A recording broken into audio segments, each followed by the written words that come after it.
Good morning. It's been a long week.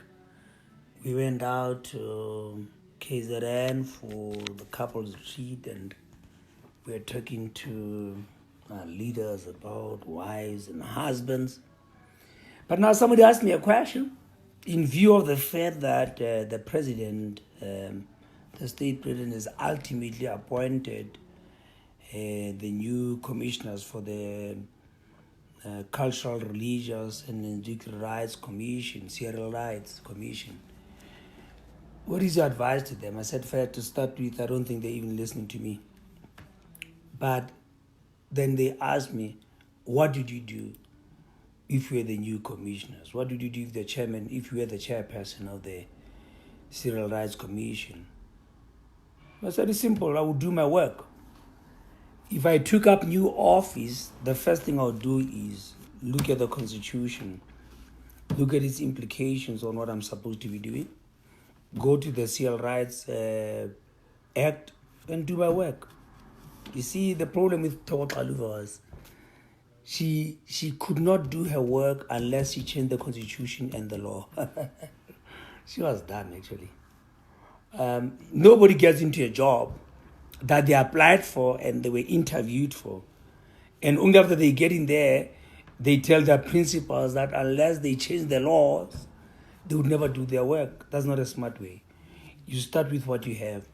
You see, the Civil Rights Commission should realize now, and I challenge the new commissioners if they care to listen. They should do this. They should start with a public attitude survey.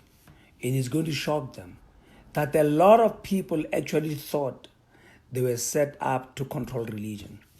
Because they are very silent during the Thokoza Xaluva era, they were very silent about what the rest of the responsibilities were.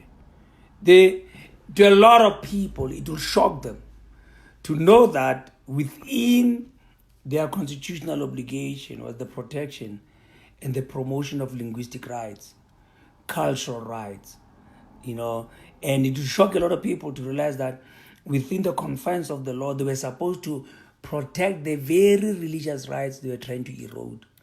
A lot of people don't realize that the Civil Rights Commission has a broader mandate than just trying to clamp down on religion, which they never do. Somebody said, how do we know if the new commissions or the new commissioners will cooperate? I said, no, the cooperation is not anything we crave, actually. The law is on our side. And what they should be concentrating on is doing what the act that created them says they should do. This is the first thing they should do. Go back to the Constitution. Look at the Bill of Rights there.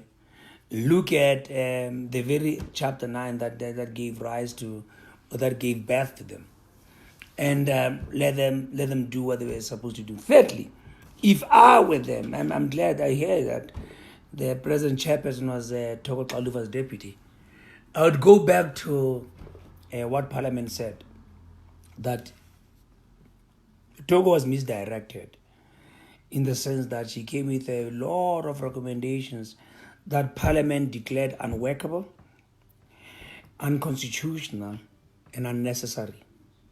Now, when the lawmakers say your recommendations are necessary, and they say they're unworkable, and they say unconstitutional, that should ring a bell that I'm doing something I'm not supposed to be doing.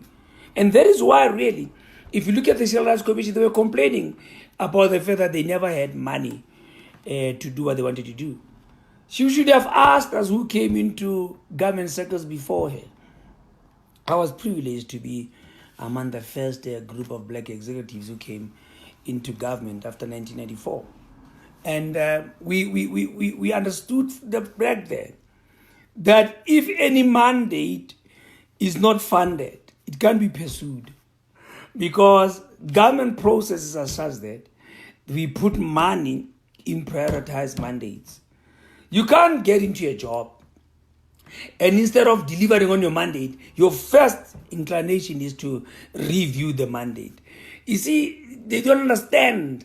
You see, every organization has what you call your creator and reactors. Where some some bill that became an act created you in the private sector.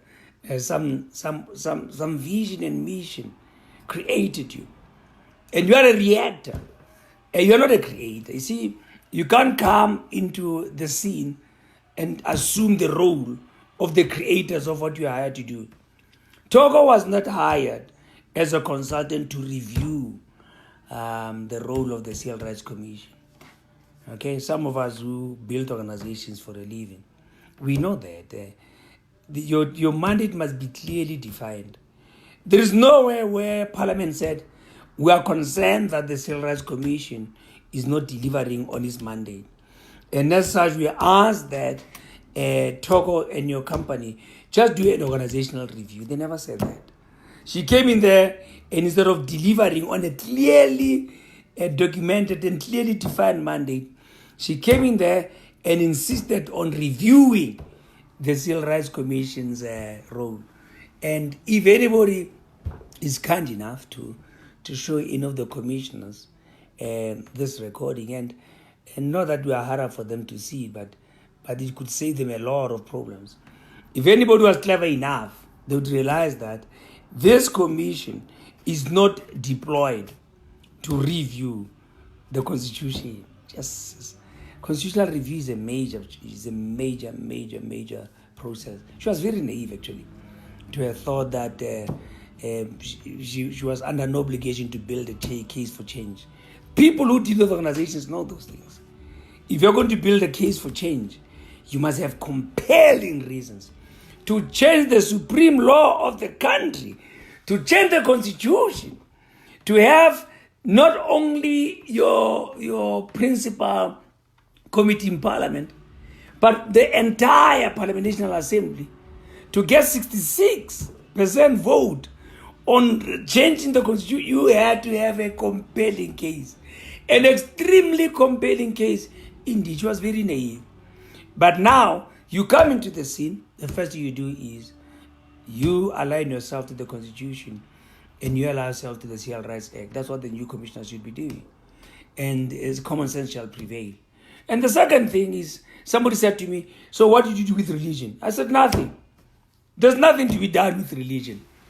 There is not a special category of crimes in South Africa classified religious crimes. So that is why Parliament said, this is unworkable.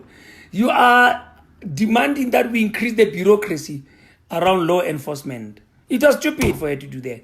But I don't know, I see there are professors there, and I'm made to believe that Eddie Mafatha himself is a PhD in something. Wasn't she surrounded with intellectuals? Didn't they seek help? Couldn't they get a group of consultants to come in there and help them force the way forward? So from the Civil Rights Commission side and from the pastors they involved there or they appointed there was no intellectual input there, because these things are very plain. There is nothing to be done with religion, because there's nothing wrong with religion. And I challenge anybody to tell what is wrong with religion. And don't tell me about a pastor who reads, because that's not a religious problem. It's a criminal problem.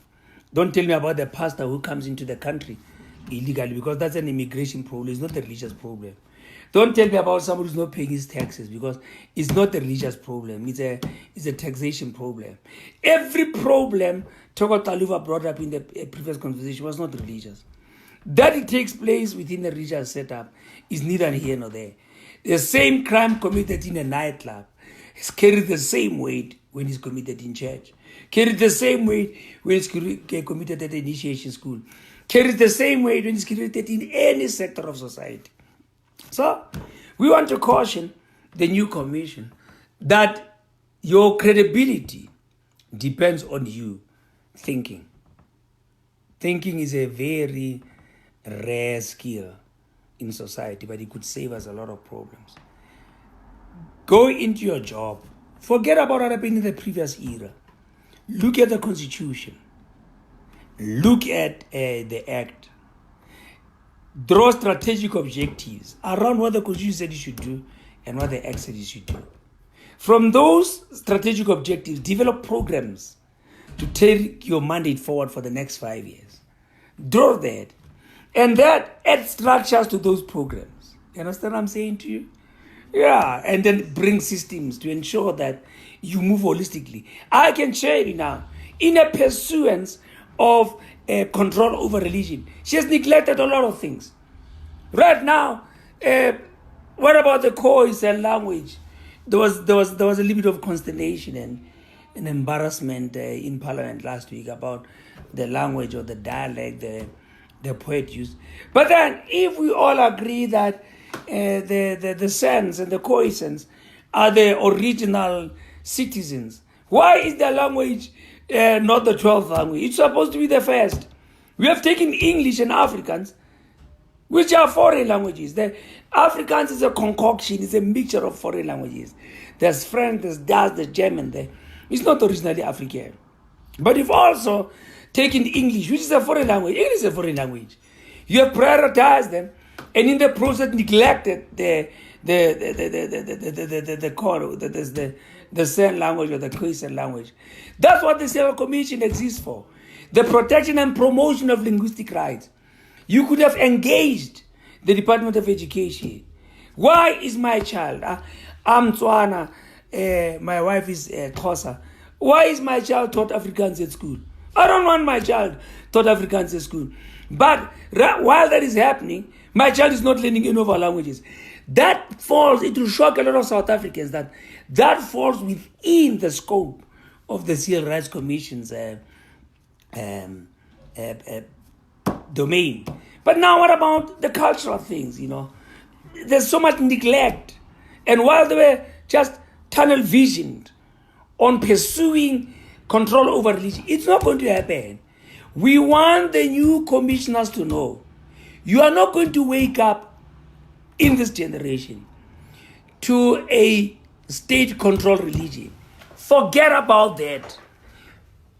Even if Parliament did not find it unworkable, unnecessary, unconstitutional, we'll take you to task.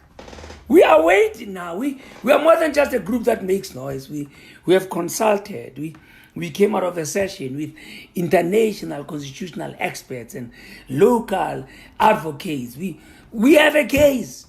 All Thoko Xaluva's vision was based on such as a pipe dream. And that's what I would say to you. Stick to your job. The funds you've been allocated are enough if you do your work. You wanted more money because you're encroaching. If you look at the Thoko Xaluva, we'll remember there's an era where the Civil Rights Commission became SAPS, Equality Commission, Court, Human Rights Commission, Home Affairs, SARS. They became everything because they did not understand a simple fact. Political mandates are funded, and if it's not funded, it's not part of a mandate. And just the rest of the day, we are prepared to get engaged. And I know a lot of people take exception to the fact that there's nothing wrong with religion. There's not being a case for change. There is nothing wrong with religion. We still dare anybody who thinks there's anything wrong with religion to come out and tell us why. And you don't tell about the guy who makes people eat grass. Don't tell us about the guy who sprays people with doom. Spraying people with doom in the face is criminal, it's not religious. Don't tell me about the guy who makes people eat dog at church. The Chinese eat dogs and we've never seen anybody take them to God. Don't tell me about the guy who makes people eat snake. Don't tell me about the guy who makes people drink alcohol at church. If alcohol is legal in a tavern, is legal in a church, is legal in a nightclub, is legal anywhere. And don't tell me about those things. We have no religious crisis in South Africa. May the Lord give you bless and keep you. We're going to Newcastle on the 17th of August. Our new anti-regulation of religion summit is Newcastle. We are mobilizing. And we have heard that the guy we spoke to from the Christian Judicial Council is not relenting on his harassment of people who belong to us. We are warning you, bruh. We are going to report you to the cops. Stop telling people that religion has been regulated. Stop forcing people to belong to umbrella body. What do you call himself? Christian Judicial Council. You are just an interest group. You have not been mandated by government. And in the process of doing your work, don't commit crime. Don't tell people a lie. If you want members to belong to you, come out straight and tell them you do so. You promised to meet us. I sent our lawyers to meet with you, and you're jumping in and out. You don't know. But if you don't hold yourself accountable, we shall report your activities to the cops. So this is a very friendly message to the chairman and founder, the bishop doctor there. This is a friendly reminder to you that in the process of trying to get members on your side, don't lie, don't twist the law, don't do what you're not supposed to be doing. Because seeing that tea and coffee appointment you asked for did not materialize because of your non-availability, if you persist on that old agenda, we shall report you to court. Mispresentation is a crime. But for now, we are happy. May God bless you. Go back, enjoy your religion. The Constitutional Court said, if nothing illegal is happening, if nothing unconstitutional is happening, if nothing harmful is happening, any religion is free to practice their right and their liturgy and their culture. So we have the constitutional decision on the matter. We have the parliament decision. So if the judiciary and the legislature are happy, we are happy. Religious freedom in our lifetime. May the Lord greatly bless and keep you.